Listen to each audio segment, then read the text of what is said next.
오늘은 시편 14편, 16편, 17편, 22편, 25편, 28편까지 말씀, 그리고 35편, 36편, 38편, 40편, 41편, 53편과 55편 읽으셔야 될 날입니다. 여러분의 통독 성경을 함께 피시면서 우리 오늘 말씀 함께 보도록 하겠습니다. 통독 성경 479페이지입니다. 26일째 말씀입니다. 이 시편 말씀은 이스라엘 민족의 찬송가라고 할 수 있습니다. 150편으로 이루어진 찬송시인데 모세로부터 시작해서 1000년간 기록되어졌고 그 중에 반인 75편을 다윗이 지었습니다. 이 시편은 유대교 예배에서 정규적으로 노래했고, 그리고 시편 전체를 암송하는 유대인들도 많았습니다. 지금 우리에게는 찬송가라는 책이 따로 있어서 그 안에 있는 찬송을 우리가 부르는데, 구약과 신약 시대의 찬송은 시편 찬송이었습니다. 그래서 예수님과 제자들도 함께 찬미한 것이 시편이었습니다. 마태복음 26장 29절에서 30절 말씀에 보면, 그러나 너희에게 이르노니 내가 포도나무에서 난 것을 이제부터 내 아버지의 나라에서 새 것으로 너희와 함께 마시는 날까지 마시지 아니하리라 하시니라. 이에 그들이 찬미하고 감람산으로 나아가니라. 여기에 그들이 찬미하고라고 할 때 이 찬미는 시편 찬송을 말합니다. 예수님도 시편을 늘 암송하고 계셨기 때문에 제자들을 가르치실 때에 시편을 인용하셨고, 십자가에서도 고난을 당하실 때 이 시편을 인용하시면서 하나님께 절규하셨습니다. 이 초대교회 성도들은 찬송의 내용은 성경에서 나와야 된다라고 믿었기 때문에 시편 찬송을 사용했습니다. 물론 예수님 찬양하는 새로운 찬송들도 초대교회 안에서 노래했지만 시편은 초기 기독교의 찬송이었습니다. 그래서 사도 바울이 에베소 교회에 이런 말씀하죠. 5장 19절에 보면 시와 찬송과 신령한 노래들로 서로 화답하며 너희의 마음으로 주께 노래하며 찬송하며라고 할 때, 여기서 시편과 시와 찬송은 시편으로 이해되어집니다. 시편 찬송은 성경에 기록된 가사이고 또 모두 함께 부를 수 있는 찬송이었습니다. 451년에 있었던 칼세돈 종교회의에서도 시편 찬송 외에 비영감적 찬송은 반대한다라고 결의를 했어요. 그래서 초대교회에서는 이 시편 찬송만이 찬송으로 인정되었고, 그래서 시편을 중심으로 찬송을 불렀습니다. 근데 이제 로마 카톨릭 교회가 예배 드릴 때 이 문제가 여기서부터 생깁니다. 라틴어로만 예배를 드렸고, 찬송도 라틴어만 드리고, 또 모든 예배의 중심이 사제 중심으로 드려졌기 때문에 일반 회중들은 예배의 구경꾼이 되었습니다. 그리고 라틴어로 된 찬송을 따라 부르지도 못했습니다. 이 종교개혁이 일어나면서 회복된 것 중에 하나가 예배의 회복, 특별히 시편 찬송의 전통을 회복한 일이었습니다. 특별히 칼빈이 제너바 시편 찬송을 만들어서 사용했는데, 시편 1편부터 150편까지를 찬송가로 만들었어요. 그래서 모든 개혁교회들이 공예배 시에 이 시편 찬송으로 하나님을 찬양했습니다. 특별히 이 칼빈주의자들은 성경에서 말씀하시는 것만 지키고 따라야 한다라고 믿었기 때문에 시편 찬송을 적극적으로 사용했습니다. 그러니까 시편 1편에서 150편이 찬송가인 거예요. 청교도들도 예배 시에 시편을 운율에 맞추어서 찬송했습니다. 19세기 이전까지 모든 개혁교회들, 특별히 장로교회에서는 시편 찬송 외에 다른 찬송을 공예배 시에 부른 역사가 없습니다. 그리고 웨스트민스터 신앙 고백서에도 보면은 시편을 찬송하도록 요구하고 있습니다. 근데 지금 현대의 찬송가에는 시편 찬송이 거의 없습니다. 대표적으로 한 2곡 정도 들어가 있는데, 그 첫 번째 곡이 우리가 찬송하는 그 찬송가 1장 만복의 근원 하나님, 그 찬송이 시편 찬송입니다. 그리고 시편 찬송을 모르는 경우도 많이 있습니다. 시편 찬송으로 대체되는 것이 이제 성시교독인데, 그것마저도 예배 시간에 하지 않는 교회들이 늘어가고 있습니다. 시편은 우리가 찬송할 수 있는, 또 기도할 수 있는 중요한 말씀입니다. 자, 14편 말씀부터 보겠습니다. 14편 1절만 우리 함께 한 목소리로 읽어보겠습니다. 어리석은 자는 그의 마음에 이르기를 하나님이 없다 하는도다. 그들이 부패하고 그 행실이 가증하니 선을 행하는 자가 없도다. 참고적으로 시편 14편은 53편과 거의 같은 내용입니다. 시편 53편과 같은 내용이고요. 하나님이 없다고 말하는 어리석은 자들에 대해서 노래하고 있습니다. 여기 어리석은 자라고 할 때 이 말의 히브리어는 나발입니다. 성경에 등장하는 인물이지요. 나발이 어리석은 자라는 뜻인데, 이 나발은 그의 마음에 이르기를 하나님이 없다 하는도다. 그리고 이 시편 14편의 말씀은 로마서에서도 인용되어졌습니다. 로마서 3장 10절에서 12절 말씀에 이렇게 기록되어 있죠. 기록된 바, 어디에 기록된 말씀이냐면 시편 14편에 기록된 말씀이에요. 의인은 없나니 하나도 없으며 깨닫는 자가 없고 하나님을 찾는 자도 없고 다 치우쳐 함께 무익하게 되고 선을 행하는 자가 없나니 하나도 없도다.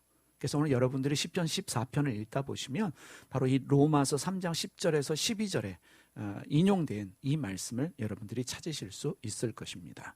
시편 14편은 하나님이 없다라고 말하는 어리석은 자들에 대한 내용입니다.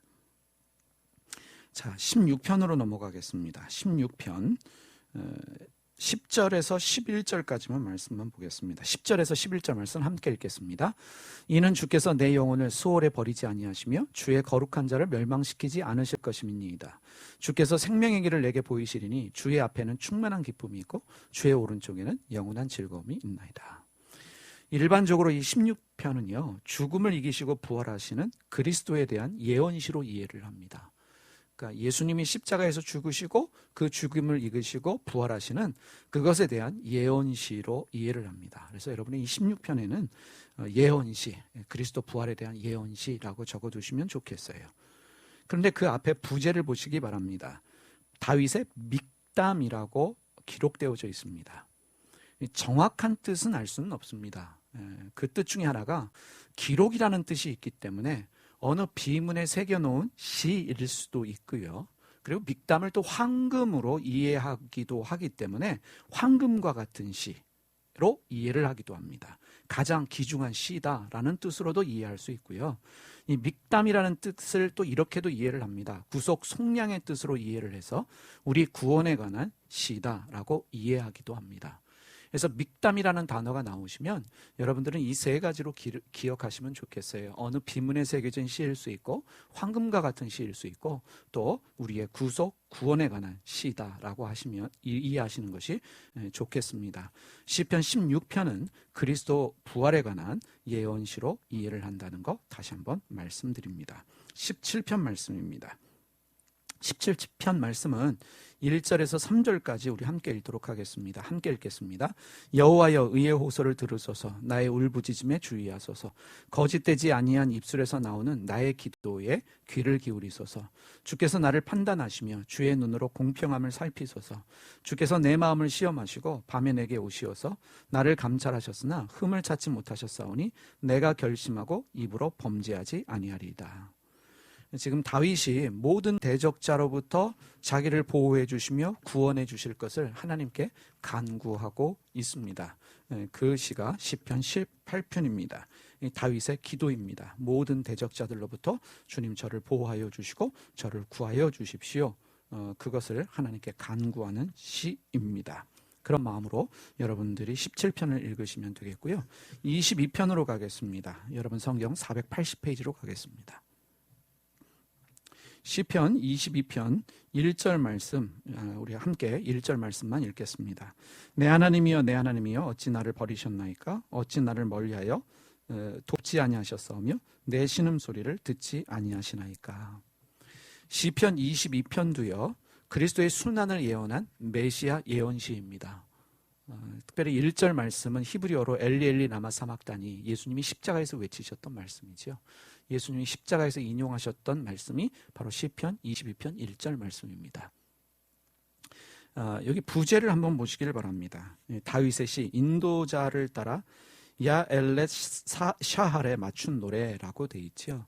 이 부제가 야 엘렛 샤할인데 이 뜻은 새벽의 사슴이라는 뜻으로 고난당하는 사람을 가리키는 말입니다. 고난당하는 사람의 그 심정으로 노래하는 시라고 해야 될까요? 말 그대로를 번역하면 새벽의 사슴인데 이 뜻이 고난당하는 사람이라고 이야기를 합니다. 시편 22편 예수님의 그 고난을 예언한 메시아 예언이시라는 거 여러분들이 기억하시면서 22편 읽으시고요. 특별히 1절 말씀 예수님께서 십자가에서 외치셨던 엘리 엘리 라마 사막다니 이것을 기억하시면서 시편 22편을 읽으시면 되겠습니다. 자, 25편으로 가겠습니다. 482페이지 시편 25편 16절에서 18절 말씀 우리 함께 읽도록 하겠습니다. 16절에서 18절 말씀입니다. 다음 페이지로 넘어가셔야 되겠죠. 함께 읽겠습니다. 주여 나는 외롭고 괴로우니 내게 돌이키사 나에게 은혜를 베푸소서. 내 마음에 근심이 많사오니 나를 고난에서 끌어내소서. 나의 곤고와 환난을 보시고 내 모든 죄를 사하소서. 다윗이 죄의 고통에 눌려 있을 때 지은 시라고 여겨집니다. 다윗이 하나님의 도우심을 구하면서 자기의 죄를 회개합니다. 그래서 우리가 죄로 인해서 마음이 힘들고 어려울 때 인용하면서 기도할 수 있는 시편이 시편 25편입니다. 내 죄를 회개해야 되는데 어떻게 회개해야 될지 모를 때, 또 마음이 너무 힘들고 어려울 때, 죄의 무게에 눌려 있을 때 시편 25편은 우리에게 큰 도움이 되는 말씀입니다. 함께 읽으면서 기도하고 또 우리가 찬송할 수 있는 시입니다. 시편 25편은 다윗이 죄의 고통에 눌려 있을 때 지은 시라는 거 여러분이 기억하시길 바랍니다. 26편으로 가겠습니다. 26편 1절과 2절을 함께 읽겠습니다. 내가 나의 완전함에 행하여 싸우며 흔들리지 아니하고 여호와를 의지하여 싸우니 여호와여 나를 판단하소서. 여호와여 나를 살피시고 시험하사 내 뜻과 내 양심을 단련하소서. 시편 26편은 억울한 일을 당한 다윗이 하나님께 호소하면서 자기의 당당함을 고백하고 있습니다. 우리가 살아가면서 억울한 일 당할 수 있지요. 이해가 안 되는 일, 사람 때문에 당하는 일들이 있습니다. 그럴 때 드릴 수 있는, 인용해서 드릴 수 있는 기도가 바로 시편 26편입니다. 다윗은 억울한 일을 당할 때 주님 내가 나의 완전함에 행하여 싸우니 흔들리지 아니하고 여호와를 의지하여 싸우니 여호와여 나를 판단하소서. 여호와여 나를 살피시고 시험하사 내 뜻과 내 양심을 단련하여 주소서 기도합니다. 그래서 우리도 하나님의 도우심이 필요할 때, 하나님의 이해가 필요하고 하나님의 우리와 함께 하심이 필요할 때 우리가 드릴 수 있는 기도문이 시편 26편입니다. 억울한 일을 당하는 다윗이 하나님께 호소하면서 자기의 당당함을 고백한 시가 시편 26편입니다. 27편으로 넘어가겠습니다. 27편은 4절과 5절 말씀 함께 읽도록 하겠습니다. 내가 여호와께 바라는 한 가지 일, 그것을 구하리니 곧 내가 내 평생에 여호와의 집에 살면서 여호와의 아름다움을 바라보며 그의 성전에서 사모하는 그것이라. 여호와께서 환난 날에 나를 그의 초막 속에 비밀히 지키시고 그의 장막 은밀한 곳에 나를 숨기시며 높은 바위 위에 두시리로다.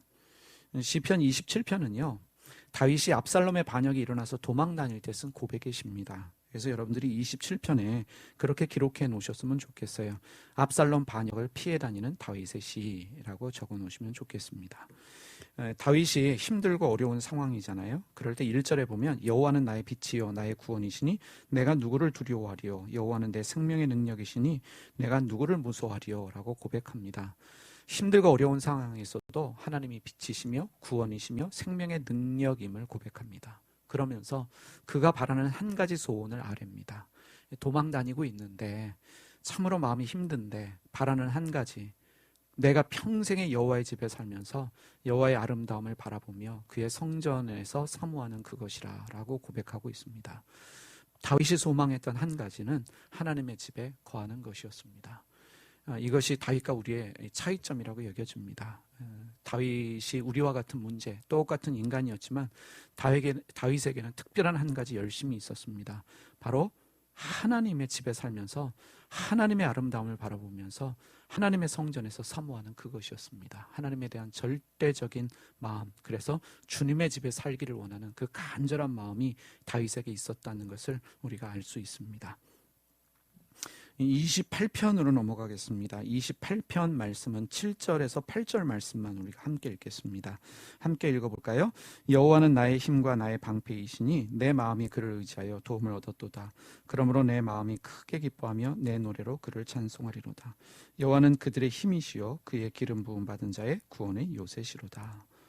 시편 28편도 압살롬의 반역 때 쓴 시로 여겨집니다. 그래서 여러분들이 28편에도 그렇게 적어 놓으시면 좋겠어요. 압살롬의 반역이 일어났을 때 다윗이 쓴 시라고 적어 두시면 이해가 한층 쉬우실 것입니다. 고난의 상황에서 믿고 의지할 분이 하나님밖에 없음을 고백하고 있습니다. 하나님이 나의 힘이십니다. 나의 방패이십니다. 내 마음이 주님을 의지합니다. 라고 하는 고백을 다윗이 드리고 있습니다. 이 압살롬의 반역이라고 하는 이 상황 속에서 믿을 분 하나님밖에 없다. 하나님만이 나의 방패이시고 하나님만이 나의 소망이시다. 나의 찬송이시다. 이 고백을 하고 있습니다. 우리도 어렵고 힘든 상황들 생겼을 때 우리가 의지하고 또 우리가 힘으로 삼아야 될 분이 누구이겠습니까? 하나님이십니다. 우리가 시편 27편, 28편을 특별히 읽으면서 이 반역의 상황에서 정말 목숨이 어떻게 될지 모르는 상황 속에서 슬프고 외롭고 괴롭고 고난의 상황이잖아요. 이럴 때 다윗이 드린 이 기도의 시를 보면서 우리가 함께 이 말씀 가운데 은혜 받았으면 좋겠습니다. 31편으로 넘어가겠습니다. 31편은 우리 19절에서 21절 말씀 볼까요? 같은 고백이에요. 다윗이 하나님 앞에서 주님 앞에 계속 피하면서 주님의 도우심을 구하는 시인데 19절에서 21절 말씀 함께 읽어보겠습니다. 주를 두려워하는 자를 위하여 쌓아두신 은혜 곧 주께 피하는 자를 위하여 인생 앞에 베푸신 은혜가 어찌 그리 큰지요. 주께서 그들을 주의 은밀한 곳에 숨기사 사람의 꾀에서 벗어나게 하시고 비밀이 장막에 감추사 말다툼에서 면하게 하시리이다. 여호와를 찬송할지어다. 견고한 성에서 그의 놀라운 사랑을 내게 보이셨음이로다. 35편 말씀으로도 가겠습니다. 35편은요 1절에서 4절까지 말씀을 읽겠습니다. 여호와여 나와 다투는 자와 다투시고 나와 싸우는 자와 싸우소서. 방패와 손방패를 잡으시고 일어나 나를 도우소서. 창을 빼사 나를 쫓는 자의 길을 막으시고 또 내 영혼에게 나를 내 구원이라 이르소서. 내 생명을 찾는 자들의 부끄러운 수치를 당하게 하시며 나를 상해하려는 자들이 물러가 낭패를 당하게 하소서. 다윗이 계속적으로 하나님 앞에서 원수들과 싸워달라고 고백하면서 계속 자기는 하나님께 피하려고 합니다. 하나님께 도움을 청합니다. 하나님이 방패가 되어주시고 하나님께서 나의 구원이 되어달라는 간구를 계속해서 드리고 있는 것들을 우리가 알 수 있습니다. 36편으로 넘어가겠습니다. 시편 36편은 악인의 악행을 고발하고 있는 다윗의 지혜시입니다. 36편 1절에서 4절 말씀 우리가 함께 읽겠습니다. 악인의 죄가 그의 마음속으로 이르기를 그의 눈에는 하나님을 두려워하는 빛이 없다 하니 그가 스스로 자랑하기를 자기의 죄악은 드러나지 아니하고 미워함을 받지도 아니하리라 함이로다. 그의 입에서 나오는 말은 죄악과 속임이라. 그는 지혜와 선행을 그쳤도다. 그는 그의 침상에서 죄악을 꾀하며 스스로 악한 길에 서고 악을 거절하지 아니하는도다. 이미 말씀드렸지만 시편 36편은 악인의 악행을 고발하고 있는 다윗의 지혜시인데 한마디로 악인은 하나님에 대한 두려움이 없다라는 사실을 말하고 있습니다. 악인은 하나님에 대한 두려움이 없습니다. 어리석은 자는 하나님이 없다라고 말하고 악인은 하나님에 대한 두려움을 가지지 못하는 사람입니다. 38편으로 가겠습니다. 38편 16절에서 22절 말씀 보겠습니다. 16절에서 22절 말씀 함께 읽겠습니다. 내가 말하기를 두렵건대 그들이 나 때문에 기뻐하며 내가 실족할 때 나를 향하여 스스로 교만할까 하였나이다. 내가 넘어지게 되었고 나의 근심이 항상 내 앞에 있사오니 내 죄악을 아뢰고 내 죄를 슬퍼함이니이다. 내 원수가 활발하며 강하고 부당하게 나를 미워하는 자가 많으며 또 악으로 선을 대신하는 자들이 내가 선을 따른다는 것 때문에 나를 대적하나이다. 여호와여 나를 버리지 마소서. 나의 하나님이여 나를 멀리하지 마소서. 속히 나를 도우소서. 주의 구원이시여. 여기에 보면 다윗을 기념하는 시라고 붙여져 있습니다. 표제가 다윗을 기념하는 시다라고 되어 있는데 밧세바 사건에 대한 회개의 고백이라고 여겨집니다. 시편 38편은요. 이 시편에 7개의 참회 시가 있습니다. 회개하는 시가 있는데 6편, 32편, 그리고 오늘 읽은 38편, 51편, 102편, 130편, 143편입니다. 다시 한번 말씀드리겠습니다. 여러분들이 38편 옆에 함께 적어 놓으시면 좋겠어요. 7대 참 회시가 있습니다. 회개하는 시가 있는데 6편, 32편, 38편, 51편, 102편, 130편, 143편입니다. 다윗을 기념하는 시라는 표제는 밧세바 사건에 대한 회개의 고백으로 쓰여진 시라고 여겨지는데, 다윗은 자기의 죄 때문에 원수와 주변 사람에게 조롱을 당합니다. 그래서 하나님의 용서와 은혜를 구하고 있습니다. 자기의 죄를 회개하면서 하나님, 죄 때문에 원수들에게 비난받고 있고 친구들에게까지 비난을 받고 있습니다. 주님 도와주십시오. 저의 죄를 용서하여 주십시오. 구하는 다윗의 회개시가 시편 38편입니다. 40편 말씀 보겠습니다. 40편 1절에서 4절까지 말씀 우리가 읽겠습니다. 내가 여호와를 기다리고 기다렸더니 귀를 기울이사 나의 부르짖음을 들으셨도다. 나를 기가 막힐 웅덩이와 수렁에서 끌어올리시고 내 발을 반석 위에 두사 내 걸음을 견고하게 하셨도다. 새 노래 곧 우리 하나님께 올릴 찬송을 내 입에 두셨으니 많은 사람이 두고 두려워하여 여호와를 의지하리로다. 여호와를 의지하고 교만한 자와 거짓에 치우치는 자를 돌아보지 아니하는 자는 복이 있도다. 41편으로도 가겠습니다. 41편은요 11절에서 13절 말씀을 읽겠습니다. 11절에서 13절 읽겠습니다. 내 원수가 나를 이기지 못하오니 주께서 나를 기뻐하시는 줄을 내가 알았나이다. 주께서 나를 온전한 중에 붙드시고 영원히 주 앞에 세우시나이다. 이스라엘의 하나님 여호와를 영원부터 영원까지 송축할지로다. 아멘. 아멘. 이 40편과 41편은 하나님의 크신 구원에 감사하는 찬양시입니다. 하나님이 구원해 주셨기 때문에, 하나님이 응답해 주셨기 때문에 감사하는 찬양시입니다. 그리고 이제 53편으로 이어지죠. 53편에 보면 이제 이렇게 적어져 있습니다. 부제에 다윗의 마스길, 인도자를 따라 마할랏에 맞춘 노래라고 되어 있습니다. 이 마스길은 깨달음이라는 뜻입니다. 교훈이라는 뜻이에요. 그래서 마스길은 교훈, 깨달음, 교훈시라는 것이고, 이 마할랏이라는 뜻은요, 마할랏에 맞춘 노래, 이 정확한 뜻은 알 수 없지만 이 마할랏은 동정심이라는 뜻을 가지고 있거든요. 긍휼의 마음입니다. 그래서 긍휼의 마음을 가지고 노래하라라는 뜻으로 이해되어집니다. 불쌍히 여기는 마음 가지고 노래하라라는 뜻으로 이해가 되어집니다. 특별히 말씀드렸죠. 14편의 내용과 같은 내용입니다. 어리석은 자들, 즉 하나님을 믿지 못하는 자들을 교훈하는 시가 시편 53편입니다. 시편 14편과 같은 내용입니다. 1절에서 3절까지만 한번 읽어보겠습니다. 어리석은 자는 그의 마음에 이르기를 하나님이 없다 하도다. 그들은 부패하여 가증한 악을 행하며 선을 행하는 자가 없도다. 하나님이 하늘에서 인생을 굽어 살피사 지각이 있는 자와 하나님을 찾는 자가 있는가 보려 하신즉 각기 물러가 함께 더러운 자가 되고 선을 행하는 자가 없으니 한 사람도 없도다. 로마서 말씀에 같이 인용된 말씀이죠. 그래서 시편 14편과 시편 53편은 거의 비슷한 내용, 그리고 이 내용이 로마서 3장에 인용되어진 말씀이라는 거 우리가 다시 한번 기억하시고요. 마스길은 깨달음, 교훈이라는 뜻이고, 마할랏은 동정심을 가지고 긍휼한 마음을 가지고 노래하라는 뜻으로 이해한다는 것을 우리가 알고 넘어갔으면 좋겠습니다. 자, 이제 55편입니다. 오늘의 마지막 읽으셔야 될 부분 55편인데 역시 다윗의 마스길이라고 되어 있습니다. 그래서 다윗이 주는 교훈시라는 것을 알 수 있습니다. 특별히 시편 55편은 다윗이 친구들로부터 배신당한 것을 한탄합니다. 그러면서 사람은 믿음의 대상이 아니라는 것을 알게 하고 하나님만이 우리의 도움이시고 우리의 구원이 되신다는 것을 다시 한번 깨닫게 하는 교훈시가 시편 55편입니다. 시편 55편 12절에서 15절까지의 말씀 우리가 함께 읽고 오늘 말씀 마치겠습니다. 함께 읽겠습니다.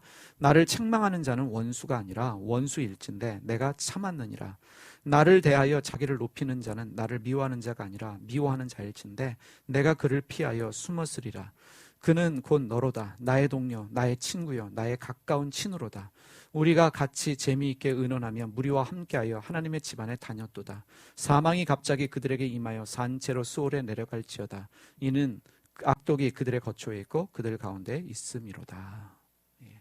오늘 우리가 시편 말씀을 쭉 읽게 되는데 내일도 시편 말씀이 계속 이어집니다. 기도하는 마음으로요. 또 찬양하는 마음으로 또 제가 드렸던 설명들 함께 참고하시면서 오늘 시편 읽으시면서 많은 은혜 받으시기를 주님의 이름으로 축원드립니다.